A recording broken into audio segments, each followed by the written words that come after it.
Once there was a woman who spent every morning on her apartment balcony drinking tea alone.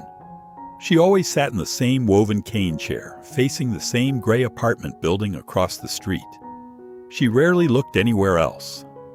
Day after day, she watched the same windows never open, the same pigeons land on the same ledge, the same laundry hang unmoving in the still air.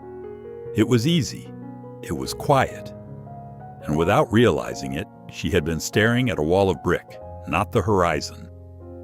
One morning, she stepped onto the balcony and found that her cane chair had broken overnight. The woven seat had finally given way. There was nothing else to sit on. For a moment, she just held her tea and stood there. She could have felt defeated. She could have gone back inside. But instead, she did something small and strange. She went into her living room and dragged out a simple wooden dining chair she never used. When she placed it on the balcony, she accidentally set it facing the opposite direction, toward the city skyline she had ignored for years. As she sipped her tea, her eyes drifted past the old familiar brick wall. That's when she noticed something she had never truly seen before.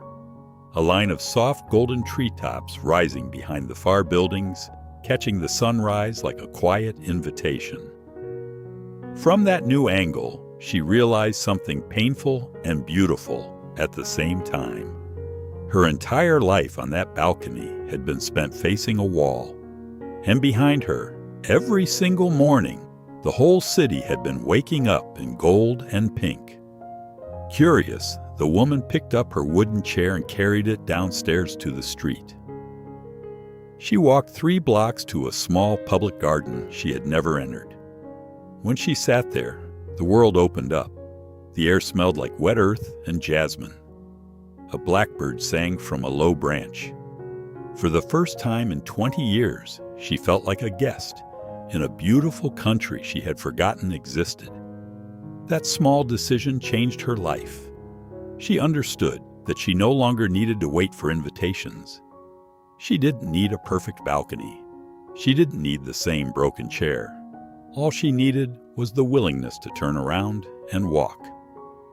So she began to wander. She carried her chair to the edge of a quiet lake and watched mist rise off the water like breath. She placed it beneath a cherry blossom tree in full bloom and let petals fall into her open palm. She sat in a busy train station and simply watched strangers laugh, cry, embrace, and leave. A theater of tiny human lives. With every new place, she remembered something she had forgotten.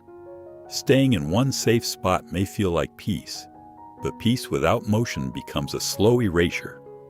Movement builds memory. Change builds wonder. And the smallest courage turns a cage into a door. 1 year later, the woman returned to her balcony. The broken cane chair was still there, pushed into a corner, dusty and forgotten. She looked across at the gray building. The same windows were still closed.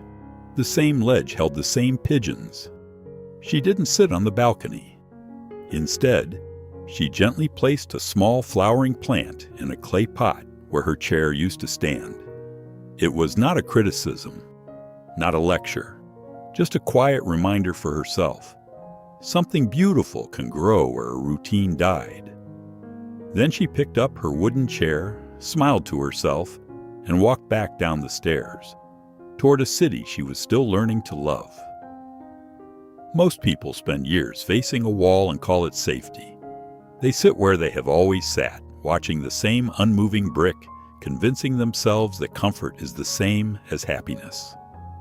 But inside that comfort, the horizon quietly disappears. Not because it has gone anywhere, but because they have forgotten to turn their heads. Fear feels like wisdom. Sameness feels like peace. So people stay. Not because the world has nothing more to show them, but because turning around feels like admitting they chose the wrong direction for too long. Yet growth has never once lived inside the familiar. The moment someone dares to move, even one small step, one new angle, one broken chair, life begins to breathe again. Staying in one safe place may protect you from discomfort, but it also protects you from awe. And a life without awe slowly forgets how to feel grateful. Sometimes all it takes is one brave step away from the wall, and one simple chair carried into the unknown, to finally, fully face the horizon.